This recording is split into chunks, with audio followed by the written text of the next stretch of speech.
el Sistema Nacional de Investigadores del CONACYT Nivel 1.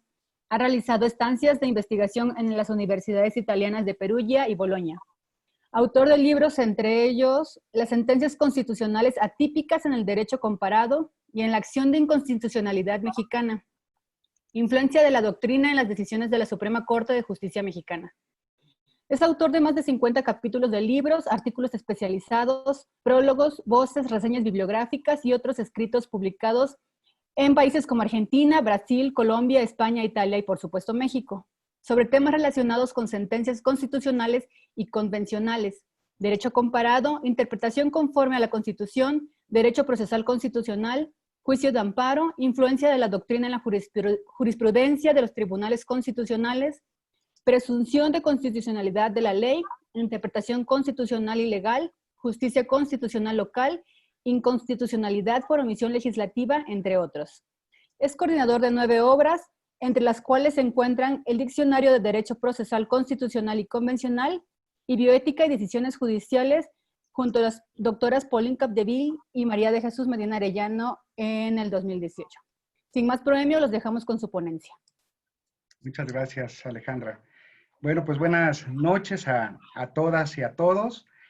Pues a mí me ha tocado cerrar la sesión del día de hoy. Todavía seguimos en el módulo de bioética, salud y derechos humanos.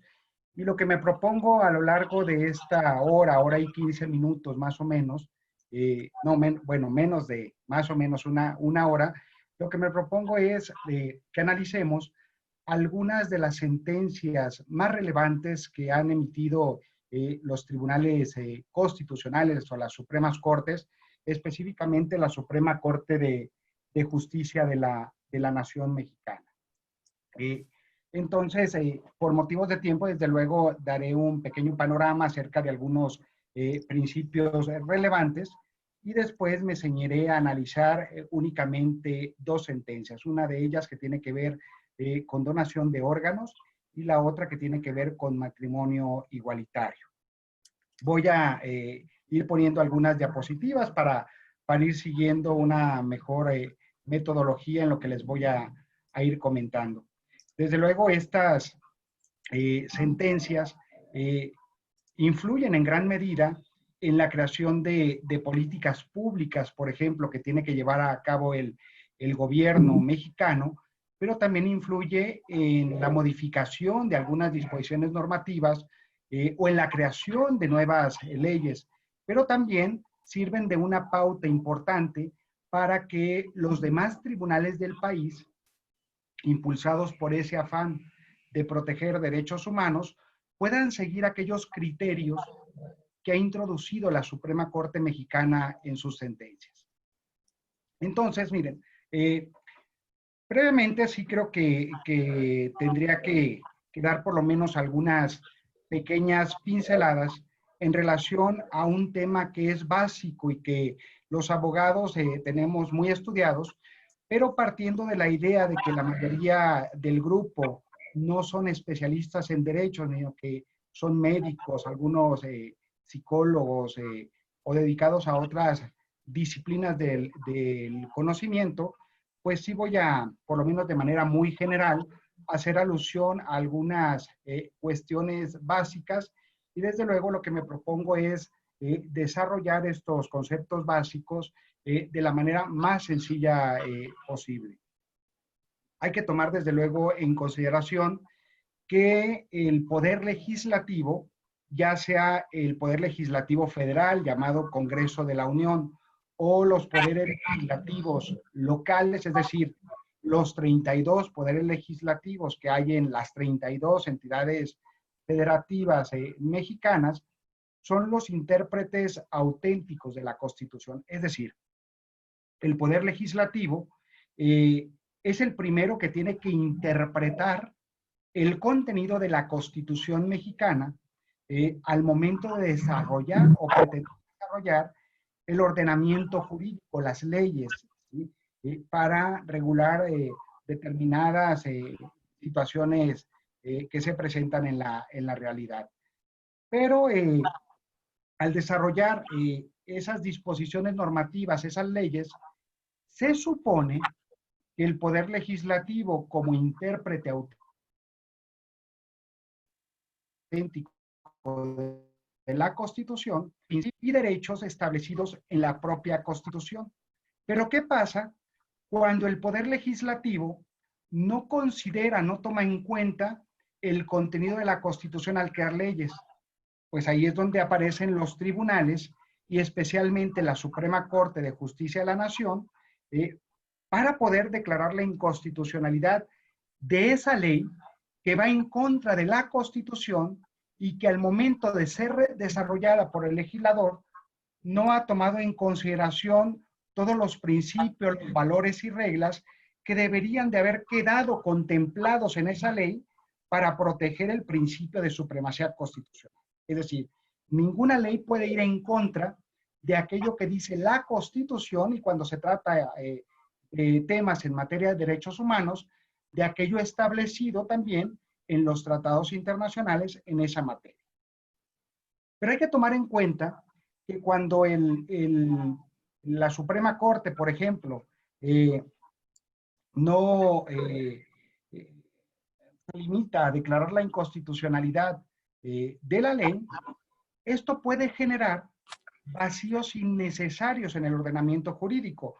Tomemos en consideración que o imaginemos que la Suprema Corte dice, esta ley va en contra de la Constitución porque no protege el derecho que tenemos todos a la educación, o porque no protege cualquier otro derecho establecido en la Constitución. ¿Qué tendría que hacer el mayor tribunal del país, es decir, la Suprema Corte Mexicana? Pues declarar su inconstitucionalidad, emitir una sentencia que va a eliminar esa disposición normativa, esa ley del ordenamiento jurídico. Pero esto ocasiona cuestiones graves, porque por lo menos antes, cuando estaba vigente la ley, pues había en el ordenamiento jurídico una regulación en relación a determinados derechos. Pero cuando la Suprema Corte decide declarar su inconstitucionalidad y eliminar esa ley del ordenamiento jurídico, pues se crea una gran inseguridad jurídica, porque ahora ya no solo se está discriminando a algunas personas, a algunos sectores de la sociedad, sino que ahora quedan discriminados o no quedan protegidos pues una gran proporción de la sociedad. Por esto es importante que la Suprema Corte Mexicana, cuando tiene que proteger derechos humanos, sí, perdón. ¿Puedo interrumpir un poco? ¿Tiene presentación? ¿Tienes presentación? De hecho, no aparece. No aparece aún. Perdón que te interrumpa un poquito. Justo No con el preámbulo que hacías al inicio, creo que me habías comentado que sí tenías. Ahí ¿Ahora está. sí aparece? Perfecto. Ahora sí. Ah, si quieres darle presentación ahí abajito. Ahí, ajá. Sí, sí, sí.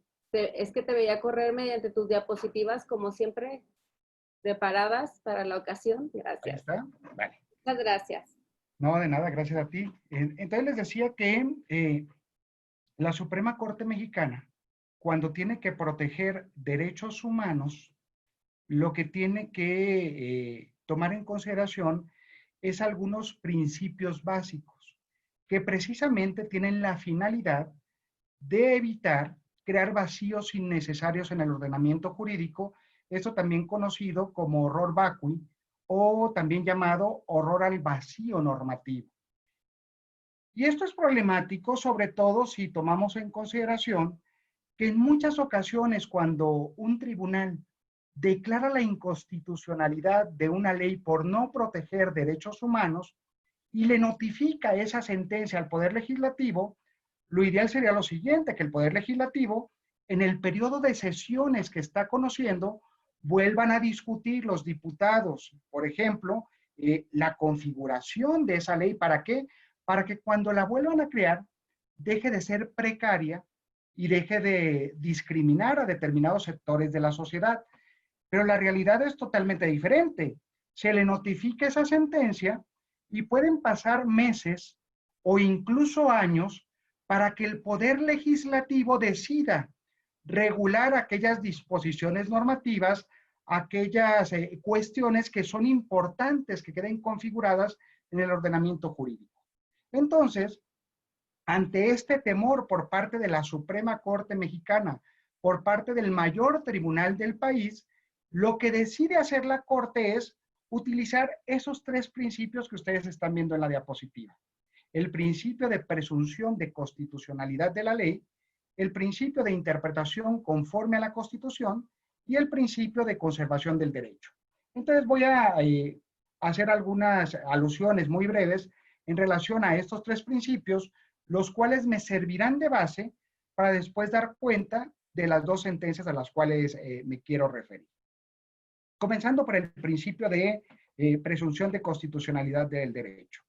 Este principio implica que cualquier ley se tendrá por constitucional hasta que la Suprema Corte no la declare inconstitucional. Los abogados somos muy dados a utilizar el principio de presunción de inocencia, que implica este principio que cualquiera de nosotros somos inocentes hasta en tanto no se demuestre lo contrario. Entonces, este mismo principio que sobre todo aplica en materia penal, ¿sí?, trasladado al ámbito de la protección de los derechos humanos y cómo la Suprema Corte emite sentencias para proteger derechos humanos, este principio lo vamos a conocer como principio de presunción de constitucionalidad de la ley. En términos muy sencillos, implicaría que toda ley se considera constitucional, es decir, es conforme con la Constitución mexicana, hasta en tanto la Suprema Corte no declare su inconstitucionalidad. Pero también este principio implica algo más, una confianza que se le otorga al Poder Legislativo en la adecuada interpretación de los principios insertos en la Constitución, entre ellos, por ejemplo, el principio de igualdad. Pero implica también otra cosa, que cuando una ley esté configurada en términos muy amplios, siempre que sea razonablemente posible, es decir, que la Suprema Corte no force el contenido de la ley, tratará de salvar su constitucionalidad, tratará de dejar esa disposición normativa, esa ley, dentro del ordenamiento jurídico. Otra cuestión más, evitar lagunas innecesarias en el ordenamiento jurídico. ¿Qué se justifica esto en base a lo que acabo de decir hace algún momento? De que el legislador muchas veces es timorato, no es ágil al momento de tratar de configurar nuevamente esas leyes en materia de derechos humanos. Y una última cuestión, que el juez que tiene que resolver un juicio de constitucionalidad corre el grave riesgo de equivocarse, y por lo menos en dos sentidos. Miren, imaginemos que la Suprema Corte Mexicana, al momento de estar decidiendo si declara inconstitucional o no una ley, se equivoca. Y se equivoca en el siguiente sentido. La mayoría de los ministros de la Suprema Corte declaran la inconstitucionalidad de la ley. Y esa sentencia es aprobada por una mayoría de cuando menos 8 votos. ¿Qué va a pasar con esa ley? Indudablemente se va a ir del ordenamiento jurídico mexicano. Y supongamos que después de algunos meses o algunos años le llega a la Suprema Corte otro asunto a través del cual tiene que declarar la inconstitucionalidad o no de una ley muy parecida a aquella que eliminó del ordenamiento jurídico mexicano. Pues no puede corregir su error. Esa ley ya se fue del ordenamiento jurídico y no puede darle algo que utilizan mucho los italianos, la reviviscencia jurídica.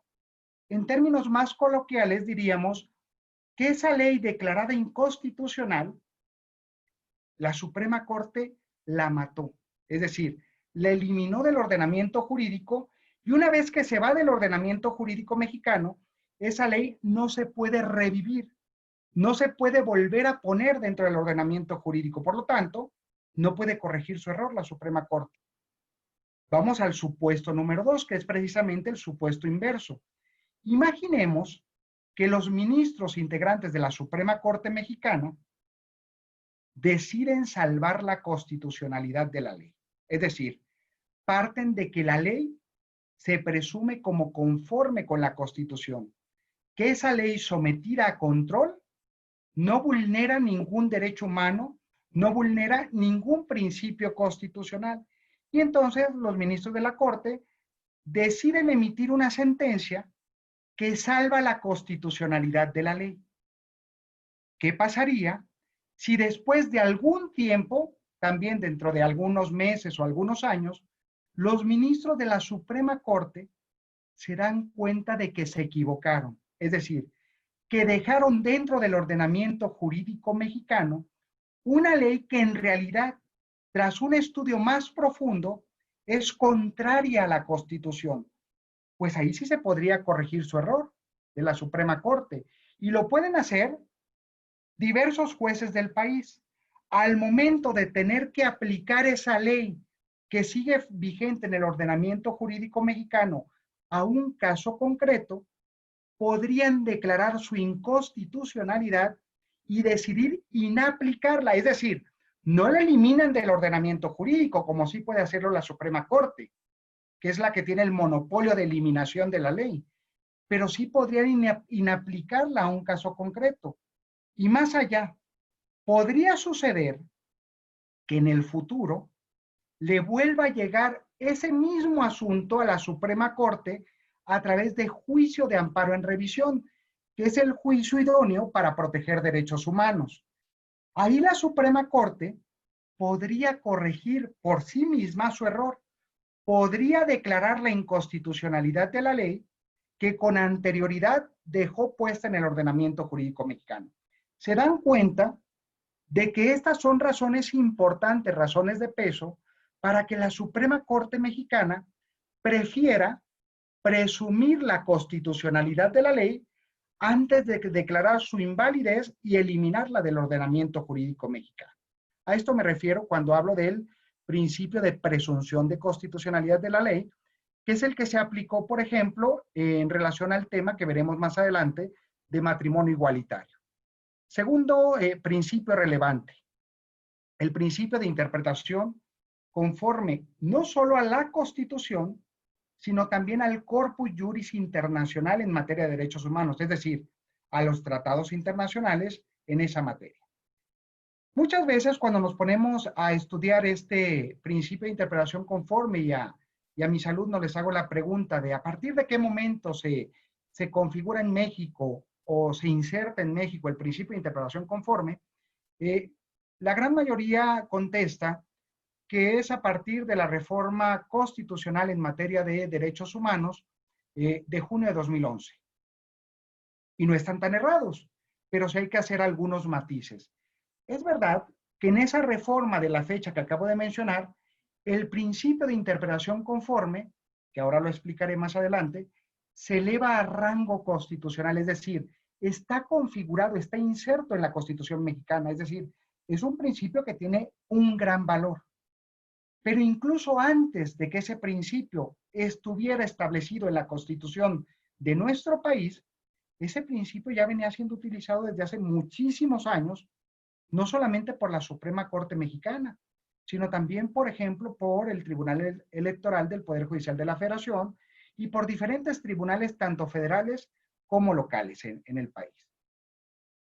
¿Qué implica el principio? Y ahí están algunos ejemplos en las diapositivas que les pongo, algunos ejemplos de sentencias, asuntos que resolvió la Suprema Corte de Justicia de la Nación en el año 2002, algo otros asuntos que resolvió la Sala Superior del Tribunal Electoral del Poder Judicial de la Federación en expedientes del año 2007, y algo otros más que resolvieron los tribunales colegiados de circuito, también con anterioridad a esa reforma de 2011. Pero haciendo una síntesis del principio de interpretación conforme, ¿qué implica o cómo tendríamos que entender de manera muy sencilla ese principio y por qué es importante para la Suprema Corte? Fíjense.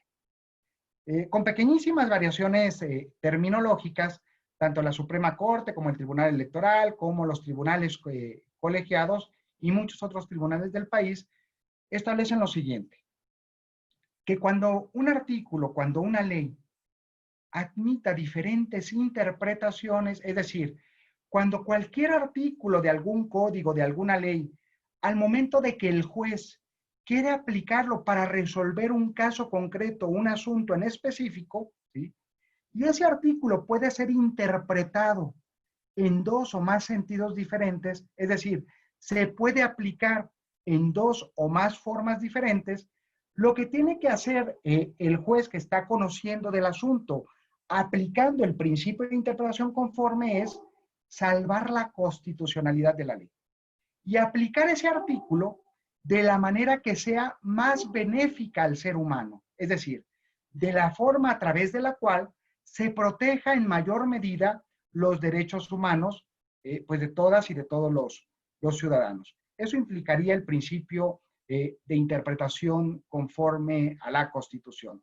Pero no solamente de interpretación conforme a la Constitución, porque fíjense, se le puede presentar a los jueces algo muy interesante. Imaginemos que tienen que resolver un asunto que tenga que ver con menores de edad. Y el caso es el siguiente, para que quede de mejor manera entendido este principio de interpretación conforme. Imaginemos que la Ley de Cultura Cívica de la Ciudad de México establezca que los menores de edad que causen destrozos en la vía pública, es decir, que hagan grafitis, que dañen algún monumento, que diga esa Ley de Cultura Cívica. Los menores de edad que causen destrozos en la vía pública serán sancionados con multa y arresto. Ese artículo a todas luces es inconstitucional, ¿sí? Pero no solamente va en contra de lo que establece la Constitución mexicana, y la Constitución mexicana establece que los menores de edad son inimputables, es decir, que no se les puede privar de su libertad. Pero eso no solamente está protegido por la Constitución de nuestro país, sino también queda protegido por tratados internacionales en materia de derechos humanos. Entonces, ¿qué tendría que hacer el juez? Interpretar ese artículo de conformidad con la Constitución. Lo que no tendría que hacer en primer momento es declarar su inconstitucionalidad y eliminarlo del ordenamiento jurídico mexicano, sino que tiene que buscar alguna manera de conservar ese artículo dentro del ordenamiento jurídico del país. Y entonces, ¿cómo lo hace la Suprema Corte? Declara la inconstitucionalidad y la inconvencionalidad del artículo únicamente en aquella porción, en aquella parte del artículo que dice que los menores de edad pueden ser sancionados con arresto, es decir, que puede privárseles de su libertad. ¿Cuál es la parte del artículo que, aplicando el principio de interpretación conforme, subsiste dentro del ordenamiento jurídico mexicano? Pues aquella parte que dice que los menores de edad solamente podrán ser sancionados con arresto. ¿Y cómo queda el artículo? A partir del pronunciamiento de la Suprema Corte, los menores de edad que causen destrozos o disturbios en la vía pública serán sancionados únicamente con multa. Esa es la forma de utilizar el principio de interpretación conforme a la Constitución, es decir, salvar la constitucionalidad del artículo para que éste sea conforme con la Constitución y evitar que se vulneren derechos humanos, en este caso, de menores de edad. Vamos con el tercero de los principios. Principio de conservación del derecho. Este principio ha sido empleado por la Suprema Corte de Justicia de la Nación al resolver diversos asuntos. Y dentro de este principio solamente veremos dos, como ya lo anuncié, el caso de donación de órganos y el caso de matrimonio igualitario. Estos dos asuntos coinciden en varias cuestiones. Una de ellas es que se aplica los tres principios a los cuales estoy haciendo alusión, es decir, presunción de constitucionalidad de la ley, interpretación conforme a la Constitución y el que empezaremos a ver ahora, el de conservación del derecho. Pero también tratan de proteger un principio establecido en la Constitución mexicana, el artículo 4, que es el principio de igualdad. Pero ¿qué implica entonces el principio de conservación del derecho? No sé si en alguna sesión previa ya se haya escuchado hablar del principio, o los abogados que están tomando el diplomado tengan una idea por lo menos general acerca del principio de conservación del derecho.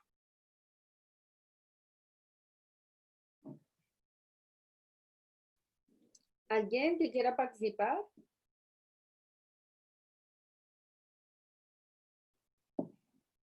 ¿Nadie? Bueno, se los digo también en términos lo más sencillos posibles. Fíjense, con este principio de conservación del derecho, se pretende mantener dentro del ordenamiento jurídico el mayor número de palabras que el legislador democrático ha querido introducir en los códigos y en las leyes. Es decir, este principio, su mayor finalidad es evitar en la medida de lo posible desmantelar el ordenamiento jurídico. Es decir, evitar crear lagunas innecesarias en el ordenamiento jurídico. Pero desde luego que este principio tiene ciertos límites, pues el mantenimiento de una ley o el mantenimiento de un artículo o de parte de un artículo no puede dejar de tener algunos límites. Y el límite sería el siguiente. Imagínense, una ley, supongamos que está configurada o está integrada por 100 palabras diferentes, ¿sí? Y entonces la Suprema Corte tiene que decidir si esa ley es completamente acorde a la Constitución o si hay algunas palabras, algunos términos de ese artículo que vayan en contra de la Constitución. ¿Cómo hace la Suprema Corte? Al momento de decidir, utilizar el principio de conservación del derecho. Lo único que hace es ubicar aquella terminología que evidentemente vaya en contra de la Constitución mexicana. Y en el supuesto que estoy poniendo, les pido que imaginen que un artículo está compuesto por 100 palabras. ¿Cómo se utilizaría entonces el principio de conservación del derecho? Eliminando el menor número de palabras.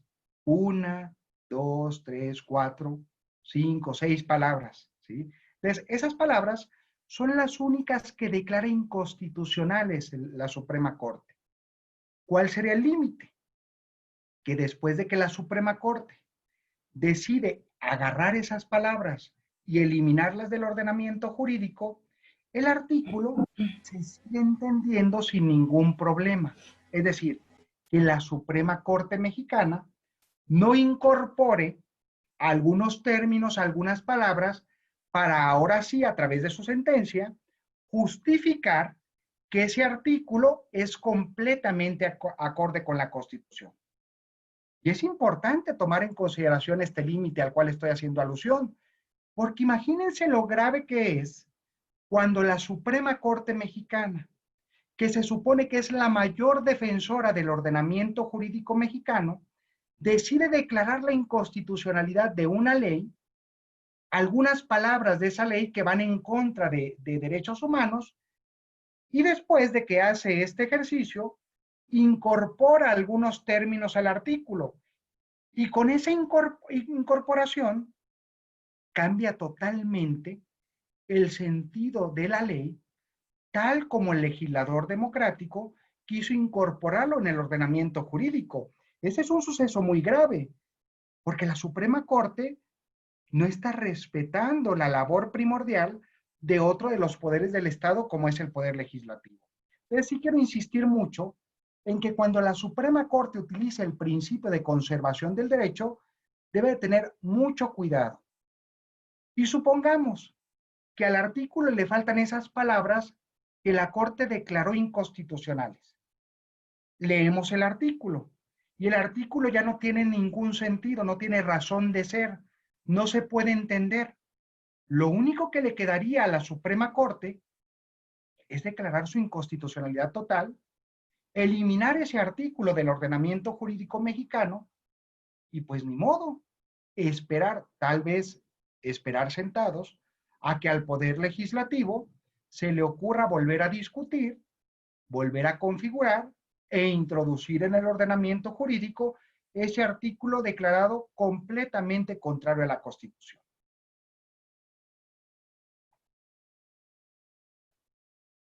Ahora sí, en base a estos tres principios, me gustaría referirme a dos sentencias emblemáticas, relevantes, si pudiéramos darle algo otro calificativo, sentencias peliagudas, sentencias complicadas o también llamadas sentencias controversiales.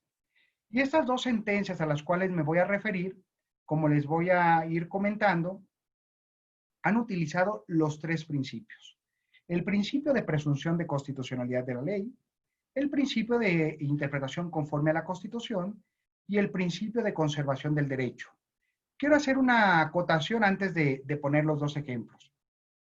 Es verdad que estos tres principios no podemos verlos como montes Everest plenamente diferenciables unos de otros. Es decir, no es que el principio de interpretación conforme quede aquí, el principio de presunción de constitucionalidad quede acá y el principio de conservación del derecho quede en este otro lado, no. Se relacionan entre sí, están muy cerca, muy combinados. Únicamente hay una delgadísima, repito, una delgadísima línea roja que separa a un principio de otros. Y hay muchas sentencias a través de las cuales la Suprema Corte de Justicia de la Nación, al momento de proteger derechos humanos en temas relacionados con bioética, ¿sí?, utiliza los tres principios a la vez. Por eso es que he decidido elegir estas dos sentencias. La primera de ellas es la que tiene que ver con un tema importante, es decir, el tema de donación de órganos.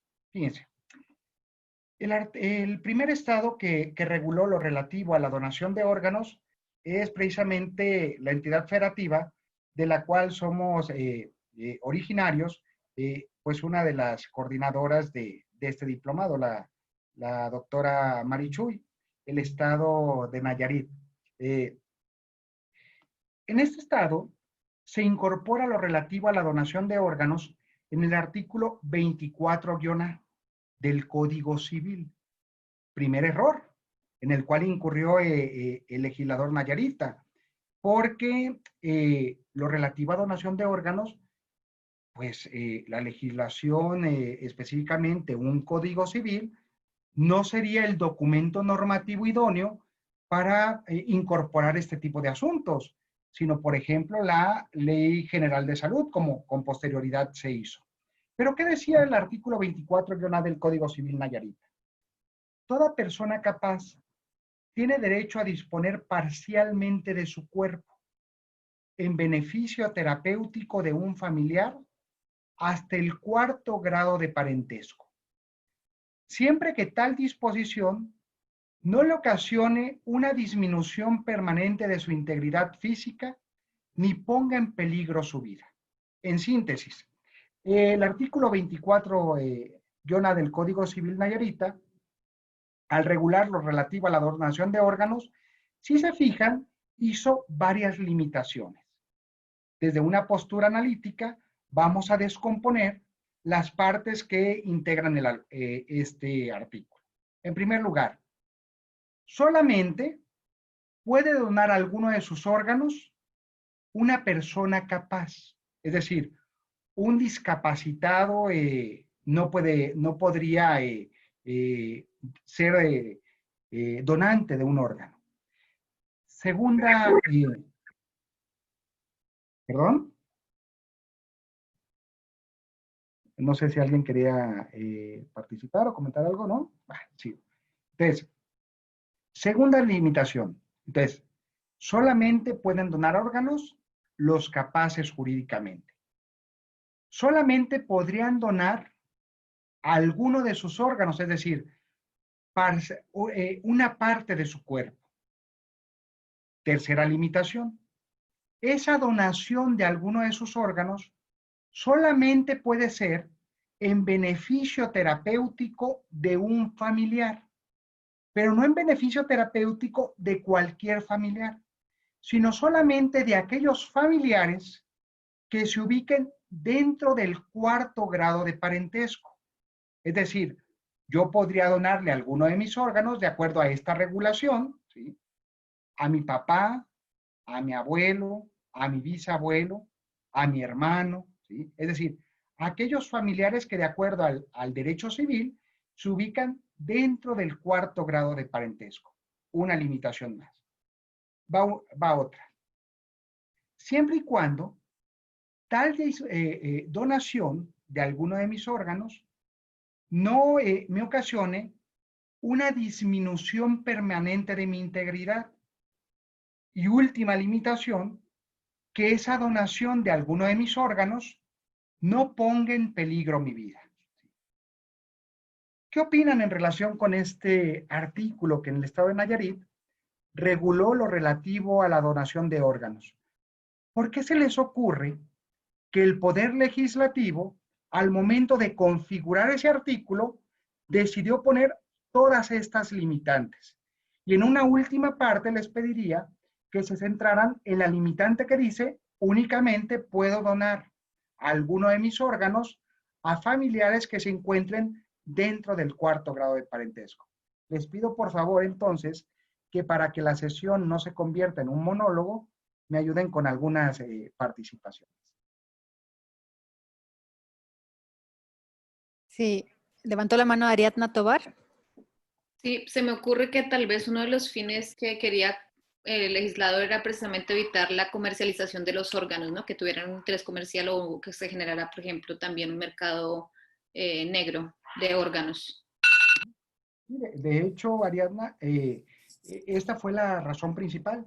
Si uno se pusiese a analizar cuáles fueron los motivos, ¿sí?, los fundamentos que tomó en consideración el legislador nayarita, el principal fue precisamente: evitar, en términos más sintéticos a lo mejor, evitar el tráfico de órganos.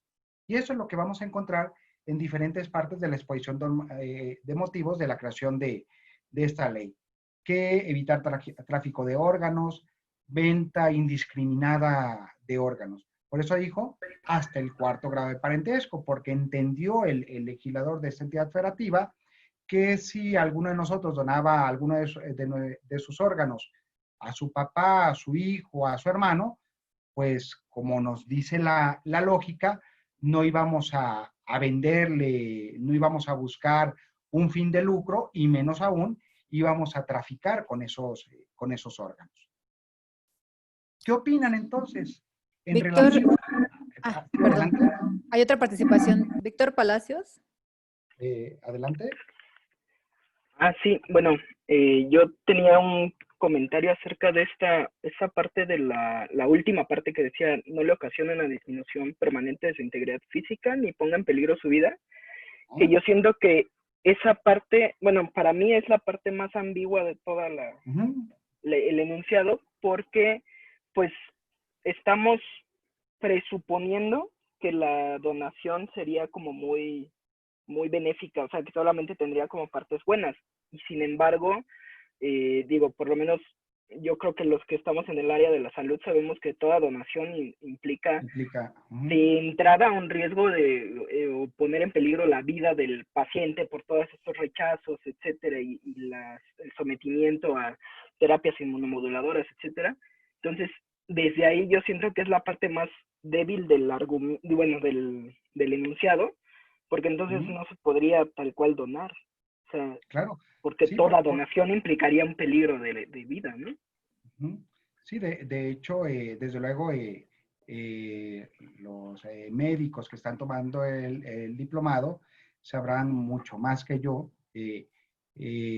acerca de todas las complicaciones que ocasiona una donación de órganos. Y efectivamente es una de las partes débiles, pero que fíjense lo curioso, que aun cuando esa parte es muy débil en base a la argumentación que nos compartes, no lo tomó en consideración la Suprema Corte Mexicana. Lo único que trató de resolver, ahora les diré enseguida cómo lo hizo, fue si el artículo era contrario o conforme con la Constitución.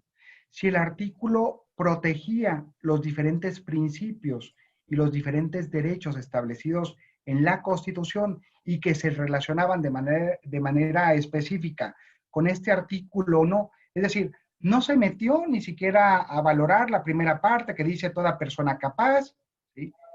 Ni tampoco a valorar la otra parte que dice tienen derecho a hacer una donación de de alguna parte de su cuerpo, ni tampoco esta que comentas, que esa donación le pueda causar una disminución permanente a la integridad del donante, o que no ponga en peligro su vida, o tampoco la otra cara de la misma moneda, que a través de la cual podríamos ver esta última parte, que el que recibe la donación de manera inmediata o después de algún tiempo termine rechazando el órgano que le fue trasplantado. Eso no lo consideró la Suprema Corte. Lo que sí consideró es un tema que a lo mejor no es tan relevante, pero que la Corte se centró en una parte de su argumentación, que es la vía. Fíjense, ¿se acuerdan que inicié el análisis de este asunto diciéndoles que tal vez el Poder Legislativo del Estado de Nayarit no era el órgano competente para regular lo relativo a la donación de órganos? Y la única justificación que podríamos encontrarle a que haya decidido incorporar esta figura jurídica dentro de un código civil es porque habla en una parte del artículo de la materia familiar. Sería la única justificación. Tal vez lo que se podría haber hecho también es presentar la demanda ante la Suprema Corte diciéndole, declara la inconstitucionalidad de todo el artículo que regula lo relativo a la donación de órganos en el Estado de Nayarit, porque el poder legislativo de esa entidad federativa no es el órgano competente, sino que el órgano competente es el Poder Legislativo Federal. Y tiene que regular lo relativo a la donación de órganos en la Ley General de Salud, ¿sí? Y no en una legislación secundaria como la del Estado de Nayarit. Pero ahora sí, quisiera entonces, sobre todo para centrarnos en cómo se protegen derechos humanos y principios establecidos en la Constitución mexicana a través de diferentes pronunciamientos de la Suprema Corte de Justicia. Fíjense, por una parte, lo que valoró la Suprema Corte y hizo ponderación, creo que aquí es la parte central del argumento de la Corte, es decir, a ver, si bien es cierto, el legislador nayarita configuró de esta manera lo relativo a la donación de órganos, fue precisamente por aquel argumento que ya nos compartía Ariadna, que es evitar el tráfico de órganos, ¿sí? Entonces ahí está el argumento. Y por este solo hecho, se justifica que haya quedado regulado de esta forma. Pero se introduce en la sentencia otros dos argumentos y dice la Suprema Corte, a ver, si bien es cierto, el poder legislativo de ese estado justifica la configuración y la limitación de familiares ante el cuarto grado de parentesco, no se justifica porque va en contra del principio de igualdad y del derecho a la salud que está protegido en la Constitución mexicana. Antes de esto hago un pequeñísimo paréntesis, fíjense. Supongamos que Paulina Lagunes dice, yo quiero donar alguno de mis órganos a mi compañera del diplomado, a mi compañero de trabajo, ¿sí? a mi vecina o a mi vecino por un afán de gratitud. Tal y como está esta regulación, se le estaría limitando su libertad para decidir donar cualquiera de sus órganos. ¿Por qué? Porque el artículo dice, solamente le puedes donar a familiares tuyos, Paulina, que se ubiquen dentro del cuarto grado de parentesco. Por lo tanto, no podrías hacer una donación de órganos en ninguno de los supuestos que acabo de mencionar. Cambiemos el ejemplo. ¿Qué pasaría si Paulina necesita que se le done algún órgano, pero resulta que no tiene ningún familiar dentro del cuarto grado de parentesco? Entonces a Paulina se le estaría privando de su derecho a la salud, porque mientras que Ariadna o yo sí tendríamos algún familiar dentro del cuarto grado de parentesco que nos pudiese donar alguno de sus órganos, Paulina no tendría la misma posibilidad y por lo tanto esa disposición normativa sería discriminatoria. ¿Por qué? Porque está protegiendo a un sector de la población mexicana y está desprotegiendo, está discriminando a otro sector de la población también mexicana. Este artículo, entonces, limitado a la donación de órganos entre familiares hasta el 4º grado de parentesco para evitar tráfico de órganos, genera los supuestos a los cuales me he hecho alusión. ¿Y qué hizo la Suprema Corte? Fíjense. La Suprema Corte utilizó los 3 principios que analizamos hace un momento. En primer lugar, presumió que no era la intención del Poder Legislativo nayarita configurar un artículo que fuera en contra de los derechos humanos y del principio de igualdad, específicamente del derecho humano a la salud. ¿Cómo lo hizo? Utilizando el principio de interpretación conforme a la Constitución. Interpretó el artículo de una manera que fuera más benéfica para que todos los ciudadanos mexicanos o incluso aquellos no ciudadanos mexicanos pudieran ser beneficiados de una donación de órganos. Tercera cuestión, lo hizo utilizando principio de conservación del derecho. Ayúdenme, por favor, a sintetizar cómo utiliza la Suprema Corte Mexicana el principio de conservación del derecho. ¿Qué recuerdan? ¿Cómo lo hace?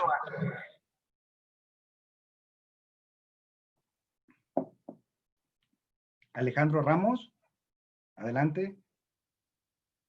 ¿O ya te arrepentiste? Bueno. Sí, no, es José Luis Torres. Ah, perfecto, es que es como que se encendió el micrófono de Alejandro, pero adelante, José Luis. Gracias, doctor Giovanni. Bueno, el de conservación de derecho implicaría que la Suprema Corte trató de mantener el mayor número de palabras en lo que los legisladores nayaritas establecieron en el artículo 24A. Y bueno, igual se complementa con la parte de la presunción y evitar de una manera temporal que hubiese alguna cuestión de vacío legal para la gente en el Estado. Es como lo interpreto. Así es. Y muy bien interpretado, José Luis, porque esa es la parte central del principio de conservación del derecho. Gracias. Ahora les voy a decir cómo lo hizo. ¿Sí? Fíjense. Ahí está la configuración del artículo 24-A. Únicamente, entonces, para proteger el derecho a la salud y garantizar el respeto del principio de igualdad, ¿sí?, establecido en la Constitución de nuestro país, eliminó solamente las porciones normativas que dicen de un familiar hasta el 4º grado de parentesco. A todas luces, si se fijan, está presumiendo la constitucionalidad del artículo, lo está interpretando de conformidad con el principio de igualdad, está garantizando el derecho a la salud, pero a la vez lo está haciendo utilizando también el principio de conservación del derecho, eliminando solamente aquellas partes del artículo que son contrarias a la Constitución. ¿Se acuerdan del límite que establecimos en relación a la utilización al adecuado empleo de este principio? No sé si alguien recuerde cuál es el límite.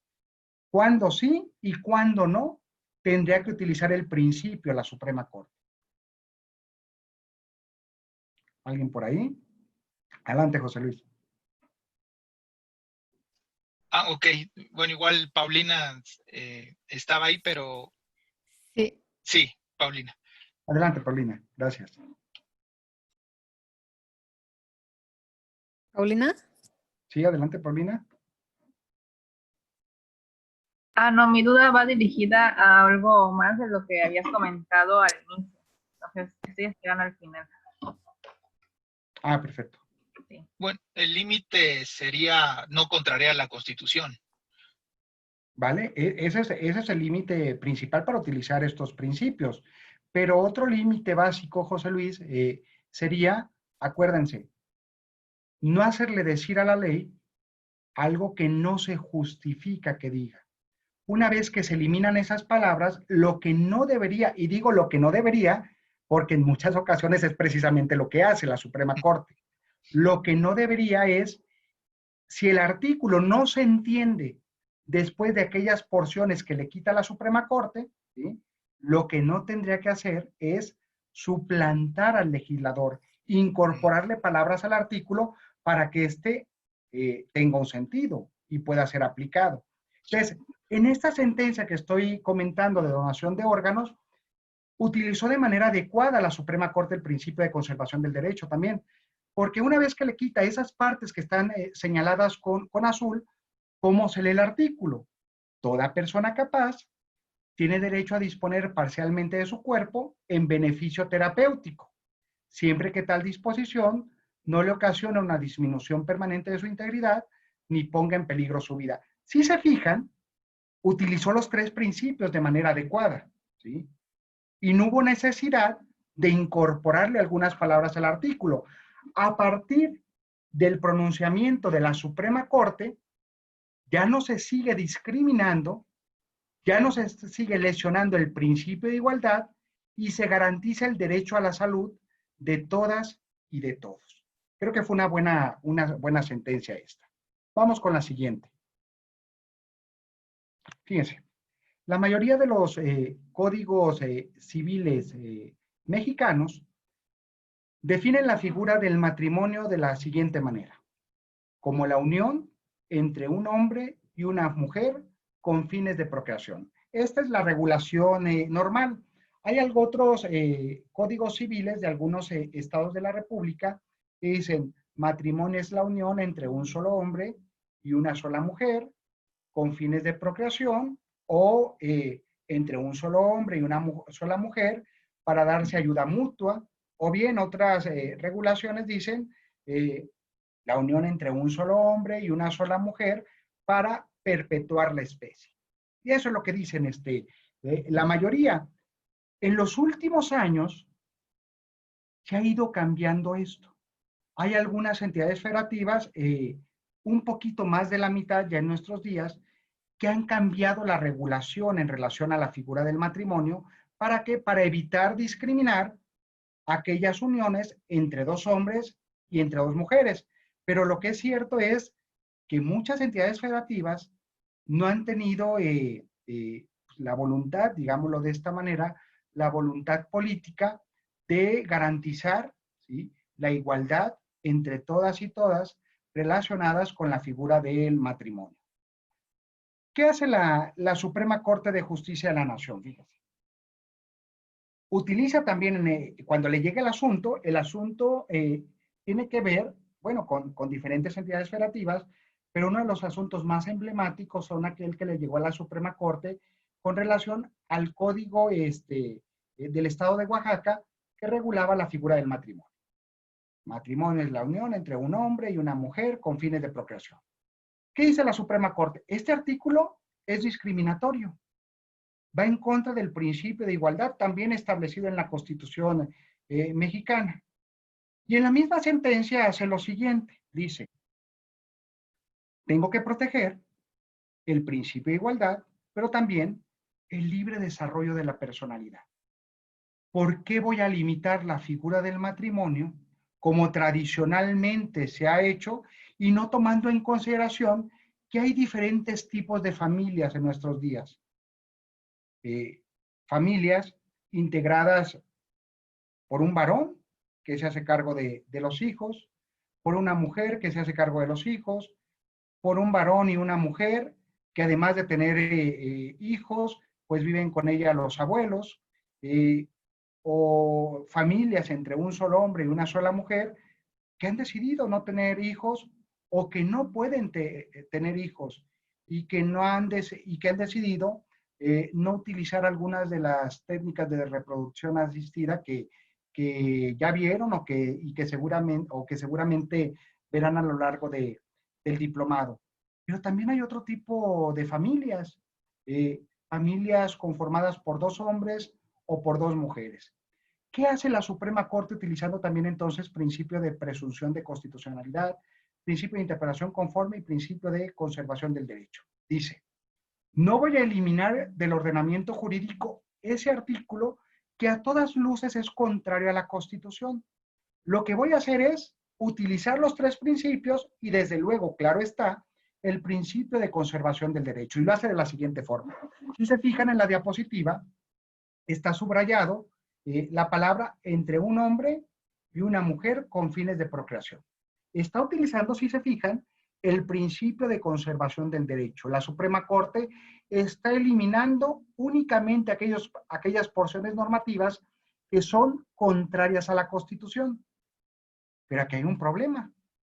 ¿Cómo queda el artículo después de aquellas partes subrayadas que se van del ordenamiento jurídico mexicano? Queda de la siguiente manera. Matrimonio es la unión. Si se fijan, en esta decisión de la Suprema Corte se crea una gran inseguridad jurídica. Por lo menos antes se sabía que el matrimonio se puede dar entre un solo hombre y una sola mujer. Pero si el artículo hubiese quedado únicamente sin esas partes que se eliminaron del ordenamiento jurídico, el artículo que regula el matrimonio ya no tiene razón de ser. Si bien es cierto, la Suprema Corte utiliza principio de conservación del derecho, lo hace de mala manera, aun cuando protege derechos humanos. Y ahí es donde entra la polémica, ¿sí? Y que yo también no estoy claro. Como defensor de derechos humanos, diría, pues qué bueno lo que les voy a contar ahora que hizo la Suprema Corte. Pero desde el punto de vista del derecho procesal, qué malo lo que hizo la Corte porque invadió competencias del Poder Legislativo que no le corresponden. Y lo más adecuado hubiese sido tal vez emitirle una sentencia de recomendación al legislador diciéndole, te equivocaste, te declaró la inconstitucionalidad de todo el artículo y en el futuro, cuando vuelvas a configurar la figura del matrimonio, hazlo de esta forma. Pero ¿qué hizo la Suprema Corte?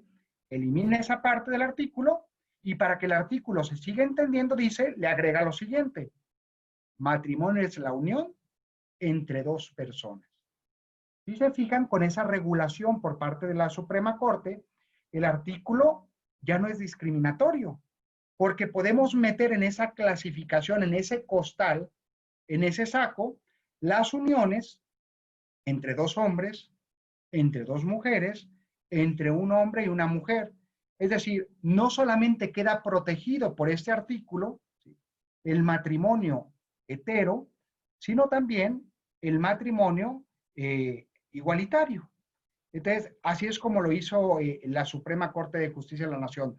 Si bien es cierto, protegió derechos humanos, amplió, ¿sí?, cuestiones que tienen que ver, desde luego, con temas bioéticos. Lo que hizo de mala manera fue la técnica que utilizó la Suprema Corte mexicana. Lo que quiero resaltar para cerrar es que con estas sentencias, la Suprema Corte lo que trata de proteger son derechos humanos. En los dos ejemplos anteriores fue lo que hizo. En la primera de las sentencias lo hizo de manera adecuada porque no invadió competencias que le corresponden al Poder Legislativo. En el segundo ejemplo, desde luego, también protegió derechos humanos, protegió también el principio de igualdad, pero lo que hizo fue invadir competencias del Poder Legislativo. Muchas de estas sentencias son emblemáticas porque motivan no solamente modificaciones al ordenamiento jurídico, sino que también son un importante mensaje para todos los jueces del país. Porque imagínense en aquellas entidades federativas, ¿sí?, que el Poder Legislativo ha decidido seguir configurando la figura del matrimonio como el matrimonio entre un solo hombre y una sola mujer. Recuerdo el caso del estado de Sinaloa. Faltaron 2 votos, ¿sí?, para que se modificara la configuración de la figura del matrimonio. Y como no se alcanzó la mayoría requerida al interior de la Cámara de Diputados, en esa entidad federativa se sigue diciendo o se sigue permitiendo solamente la unión entre un solo hombre y una sola mujer. ¿Qué va a pasar con 2 chicos que quieran contraer matrimonio? ¿Sí? Si el juez del registro civil es muy progresista y respeta los derechos humanos, tal vez diría, aun cuando no vincula a la autoridad administrativa la sentencia de la Suprema Corte, pues yo sí le voy a permitir que contraigan matrimonio. Pero ¿qué pasa con aquellos oficiales del registro civil que dicen no? Porque el Código Civil solamente dice entre un solo hombre y una sola mujer, pues esas dos personas a las cuales se le están vulnerando sus derechos humanos, tendría que tramitar un juicio de amparo. ¿Para qué? Para que el Poder Judicial Federal les otorgue el amparo y con esa sentencia puedan contraer matrimonio.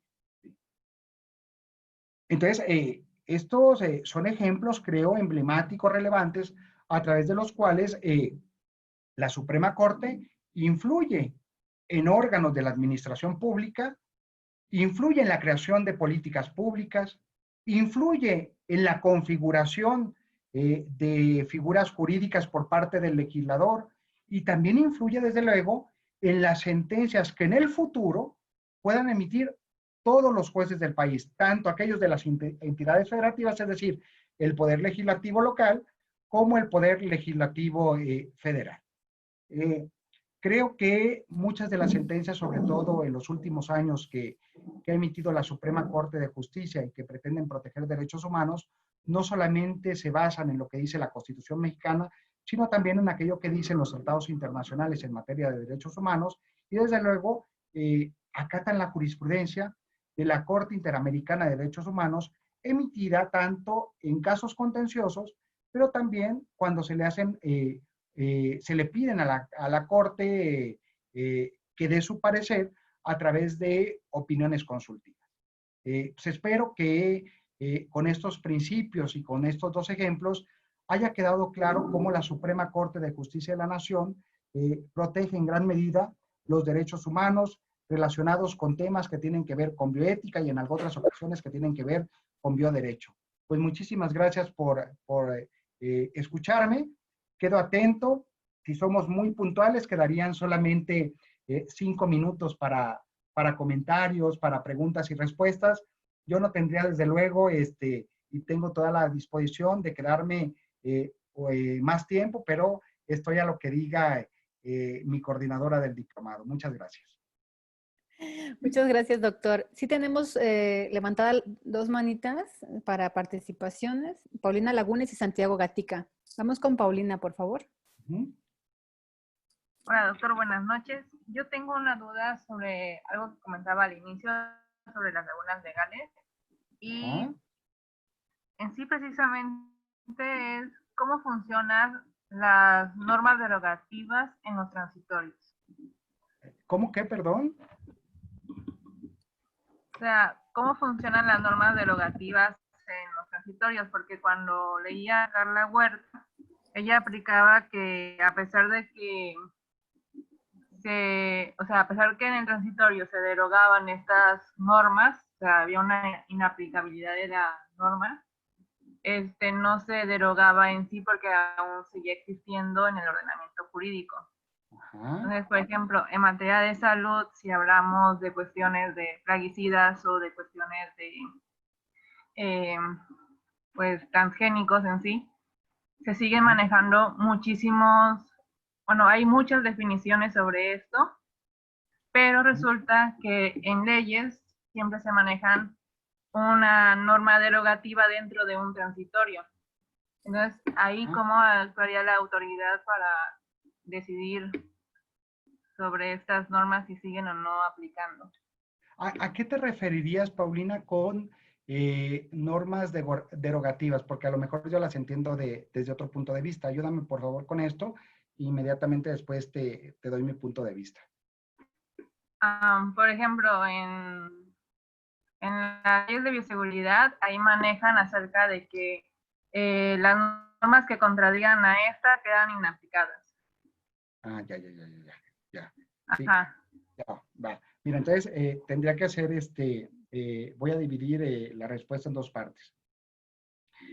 Imagínate que cualquier ley, ¿sí? Decías aquella que regula temas de plaguicidas, por ejemplo, es el ejemplo que ponías, en el transitorio correspondiente de esa ley, se establece o se enuncia esto que compartes, cualquier disposición normativa que vaya en contra de lo regulado por esta ley, pues será inaplicable o no se seguirá, ¿no? Por contradecir la ley especial.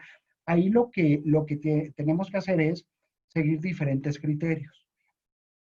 El primer criterio es el criterio de jerarquía. Voy a tratar de dar cuenta de esto de la manera más sencilla posible. Repito, sobre todo para tratar de mantener un equilibrio entre aquellos que no tienen una formación como abogados. Entonces, el primer criterio que se sigue es ley superior prevalece sobre ley inferior. Es decir, si la regulación está en una ley general, ¿sí?, emitida por el Congreso de la Unión, esa ley general va a prevalecer sobre algún reglamento, por ejemplo, porque es superior al reglamento. O bien, si la regulación está en la Constitución mexicana, ¿sí?, y hay una ley específica que regule un asunto, cualquiera que se les ocurra, entonces, partiendo de ese mismo principio o de esa misma idea, vamos a preferir lo que diga la Constitución por encima de la ley. Pero hay otros criterios que hay que tomar en consideración también. Ley especial va a prevalecer sobre la ley general. Es decir, imagina que tú te refieres a la ley de plaguicidas. Es una ley especial. Y en otra legislación, en otra ley que se coloque en el mismo peldaño, en el mismo escalón que la ley de plaguicidas, se regula algo diferente. Entonces, partiendo de este criterio, preferiríamos lo que dice la ley especial que regula la materia de plaguicidas sobre otra ley general. Y hay un tercer criterio que implica ley posterior va a prevalecer sobre la ley anterior. Es decir, imagínate que la ley correspondiente que establece esta cuestión en el transitorio fue publicada el día de ayer y la ley que contradice a la ley publicada ayer, ¿sí?, se publicó hace 3 años. Entonces, vamos a preferir la ley más publicada con posterioridad a la ley que contradice a esta otra ley. Serán algunos criterios que tendríamos que tomar en consideración. Vamos con Santiago Gatica, por favor. Sí, gracias, buenas noches. Santiago, Doctor, buenas noches. respecto de las dos soluciones que usted mencionó de los dos casos distintos en los que se aplicó en los principios que estábamos viendo, ¿no?, de interpretación conforme. En mi opinión, y con todo respeto, yo creo que ambas, en mi opinión, fueron correctas. Entiendo la parte de cómo en el segundo se puede interpretar que el Poder Judicial se extralimita, ¿no?, y se invade las facultades del Poder Legislativo al colmar ciertas palabras para llenar lagunas, ¿no? Y añade ahí algunos términos para armonizar la norma que en un inicio pudo haber declarado inconstitucional. Sin embargo, en mi opinión, creo que no se debe de analizar estos principios de manera tan rigurosa, sobre todo cuando hay derechos humanos en juego. Creo que en esta segunda solución se vela por la protección de los derechos humanos de una mejor manera de la que hubiera garantizado invalidar la norma por completo, ¿no? O está este otro mecanismo que era no invalidarla, emitir una recomendación y que las personas fueran al juicio de amparo a garantizar sus derechos por ese medio, ¿no? En mi opinión, esta segunda manera de aplicar los métodos interpretativos y colmar esa laguna con esas palabras, legislando de manera positiva, no solo no es una forma negativa o no buena, sino que incluso es mejor porque vela de manera más efectiva por los derechos en el caso concreto. En mi opinión, estos principios se deben de analizar caso por caso, viendo caso por caso cómo afectan o no afectan los derechos humanos que están en juego, ¿no? En el caso creo que esa solución es la mejor, es la solución óptima para que en el caso se velen por los derechos. a veces creo que la aplicación de los principios de manera muy rigurosa pueden anquilosar el sistema de garantías para impedir velar por los derechos de una manera efectiva.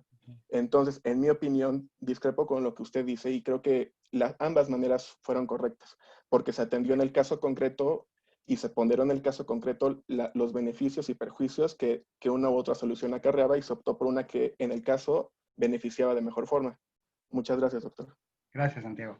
Mira, voy a retomar muy brevemente alguna cuestión y de hecho me imagino que el video se estará grabando, espero que así sea cierto para tener el medio probatorio correspondiente.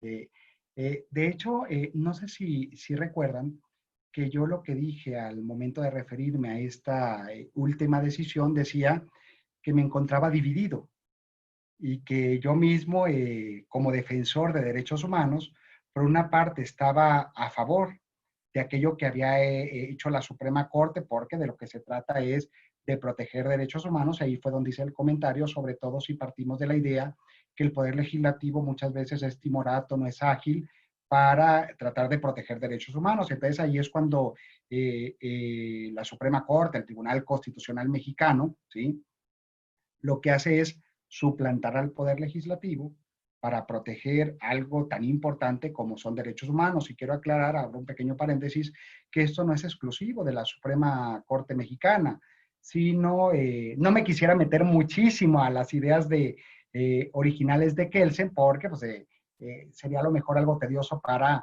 los médicos y los psicólogos, por ejemplo. Pero lo que sí estoy convencido es que en nuestros días todos los tribunales constitucionales, las salas constitucionales, las cortes constitucionales, las cortes supremas, todos, Santiago, se han convertido en legisladores en sentido positivo. Al momento de decidir un asunto, sobre todo cuando tiene que ver con derechos humanos, suplantan, sin lugar a dudas, en varias ocasiones, la obra del legislador democrático. Y este es un ejemplo que decía, desde el punto de vista de derechos humanos, imagínate, coordinó la maestría en Derechos Humanos de la Universidad Iberoamericana, y no solamente por este hecho, sino que soy un comprometido de la protección a cualquier lugar y en cualquier circunstancia se tienen que proteger y a cualquier medida se tienen que proteger los derechos humanos. Lo que comentaba es que como procesalista, creo que los tribunales constitucionales, si bien es cierto, estamos en algo muy importante como son los derechos humanos, tienen otras posibilidades antes de suplantar al Poder Legislativo. Y por eso ahí mencionaba unas sentencias que en un libro que publiqué en 2011 les llamo sentencias monitorias, o también sentencias de recomendación al legislador. Lo que puede hacer en estos casos la Suprema Corte Mexicana es, antes de todos modos va a proteger derechos humanos, pero antes de decidir suplantar al legislador, lo que puede hacer es, a través de su sentencia, hacerle la recomendación, ¿sí?, y decirle al Poder Legislativo, oye, te equivocaste, ¿sí?, te recomiendo, te declaré la inconstitucionalidad de la ley, porque el mensaje es más fuerte ahí, Santiago, porque en el otro ejemplo, como lo hizo la Suprema Corte, le está corrigiendo la plana al Poder Legislativo, ok, pero a un solo Poder Legislativo. Por ejemplo, al del estado de, no sé, de Veracruz, por poner por ejemplo. Pero ¿qué pasa con todos los otros poderes legislativos que no han tenido la voluntad de configurar la figura del matrimonio como quedó configurado a través de la sentencia? Creo que el mensaje sería más fuerte por parte de la Suprema Corte si le dice, te declaro la inconstitucionalidad de la ley porque es discriminatoria la figura del matrimonio como la regulaste. Te recomiendo que cuando vuelvas a configurarla lo hagas en el sentido que diga matrimonio es la unión entre dos personas. ¿Qué pasaría, fíjate, si el Poder Legislativo decide no hacerle caso a la recomendación que le hace la Suprema Corte? Lo más seguro es que cuando vuelva a regular la figura del matrimonio de tal forma que siga siendo discriminatoria, el asunto va a volver a llegar a la Suprema Corte y te lo va a volver a declarar inconstitucional. ¿Sabes qué es lo que hacen los poderes legislativos cuando la Suprema Corte le ha hecho una recomendación a través de una sentencia monitoria? Sin que sean vinculantes esas sentencias, lo que hace el Poder Legislativo es hacerle caso a la Suprema Corte y configurar, ¿sí?, esa disposición normativa de manera adecuada. Me ratifico en lo dicho, desde el punto de vista de derechos humanos, fue acertado el pronunciamiento de la Suprema Corte. Desde el punto de vista del derecho procesal, hay otras formas de solucionar este tipo de situaciones y formas que son menos incisivas, menos invasivas hacia el Poder Legislativo y que el resultado va a llegar a ser el mismo. ¿Vale? Muchas gracias. ¿Alguien más? Les decía, Gracias, yo doctor. hasta las 10 de la noche si ustedes así lo deciden. Gracias. Bueno, pues ya no tenemos tiempo, lamentablemente, para leer los comentarios del chat, pero muchas gracias por sus participaciones y se las vamos a hacer llegar al doctor para que, si tiene la posibilidad de hacerlo, para que nos responda. Con mucho y gusto. Bueno, ya, Evelyn, si gustas tú hacer el cierre. Muchas gracias a todas y a todos.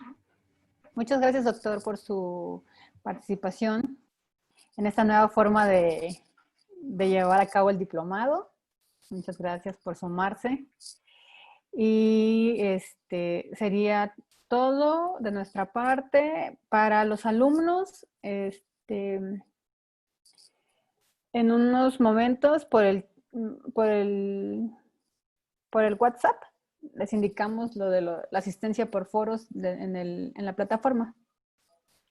Muchas gracias. Entonces, nuevamente a todas y todos, con mucho gusto responderé a la brevedad posible las preguntas que me puedan hacer llegar y felicitar a la doctora Marichuy y a la doctora Polín por esta iniciativa y por permitirnos que desde la comodidad de nuestra casa podamos seguir compartiendo con ustedes. Les agradezco que me hayan permitido que esta clase no se haya convertido en un monólogo. Muchas gracias.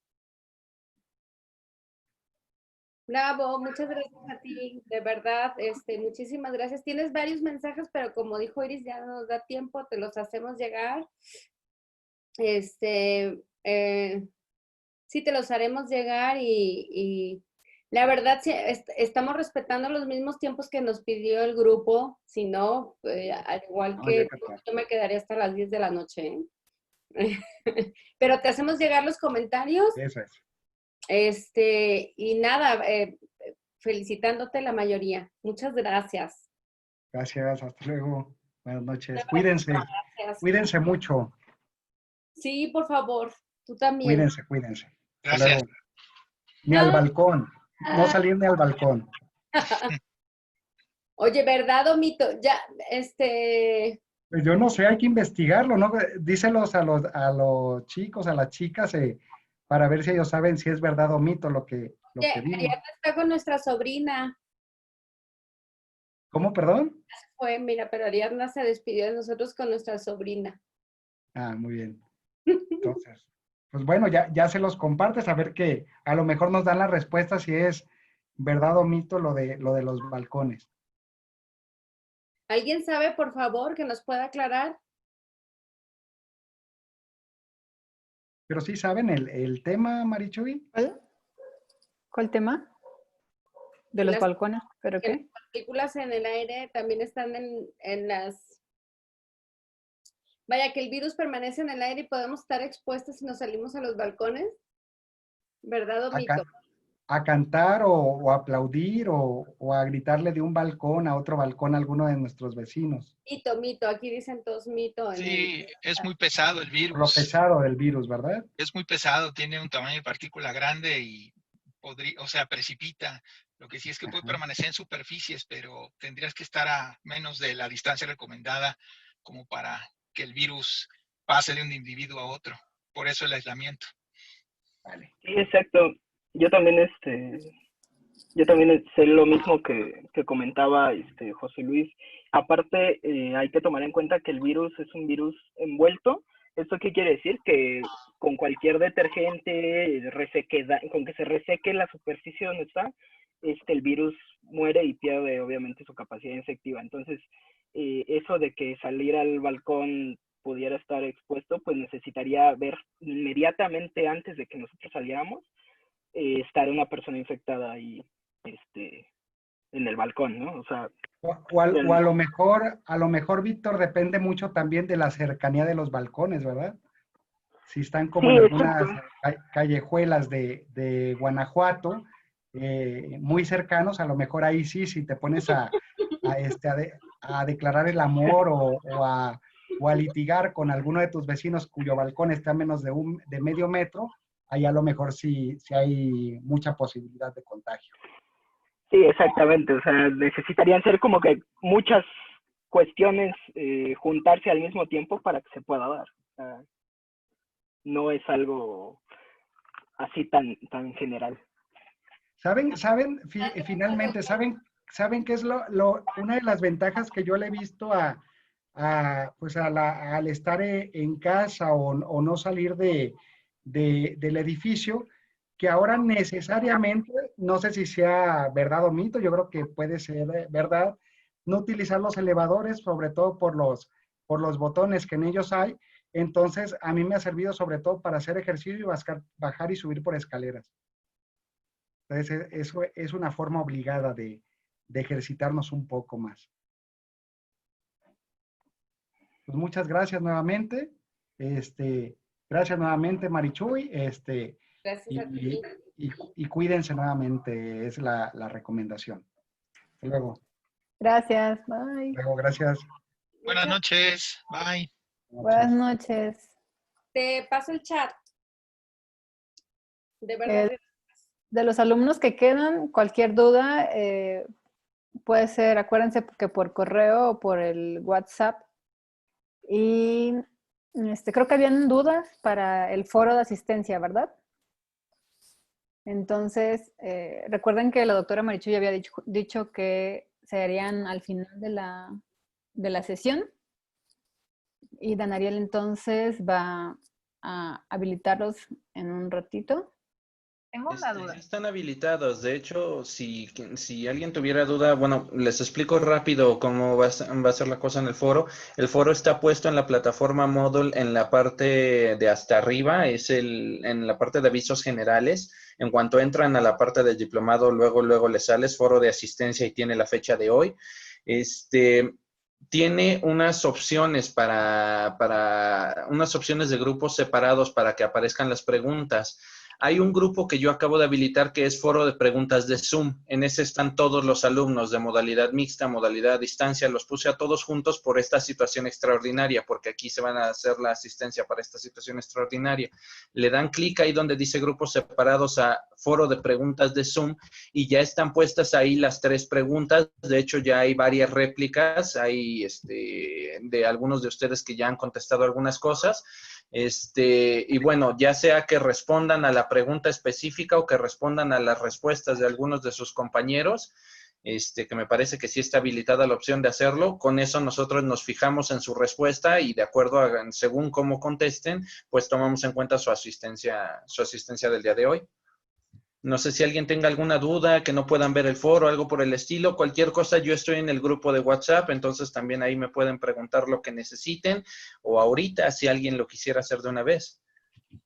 Y nada más una pregunta, ¿va a estar habilitada hasta mañana a esta hora o lo que fuera? Porque si hay preguntas mañana, al meternos podríamos alguien hacerlo a través del chat. Pues sí, el foro va a estar habilitado hasta el día de mañana. Según yo lo programé para mañana a las 9 de la noche, ¿no? Entonces tienen ahora sí que 24 horas para responder o para interactuar en el foro. Y hasta esa hora, incluso creo que podrían responder después de esa hora, pero pues según entiendo las instrucciones de la doctora Marichuy, hasta el día de mañana a las 9 de la noche serían válidas sus respuestas. Gracias. No hay de qué. Bueno. Marichuy, Evelyn y Flavio, bueno, el equipo de coordinación, podemos Ajá. quedarnos como un minutito nada más para comentarles una duda. Sí, sí, sí. ¿Ya? Sí, o me espero. Es Paulina. que veo que hay más. No, más claro, gente buenas conectada. noches a todas y a todos. Cuídense mucho, manténganse sanos y con sana distancia. Quienes puedan. Buenas noches, hasta luego.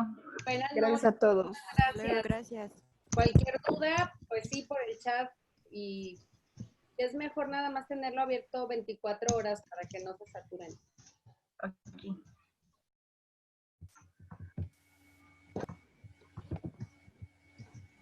Adiós, Ana. Doctor, mucho éxito.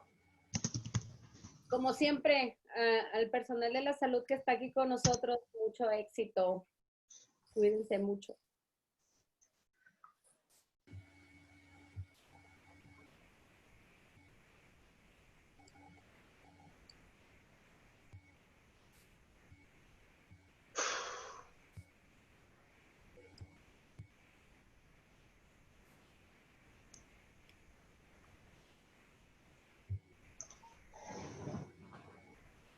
¿Ya se nos fue, Poli? No. Sí. Ya. Ah, Sí. Es rapidito, es sobre el correo, el problema con el correo, que A tengo ver. como 3. ¿Qué pasó? ¿Qué pasó?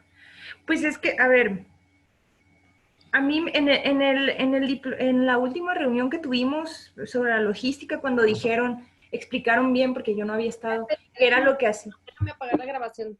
Sí, sí, sí.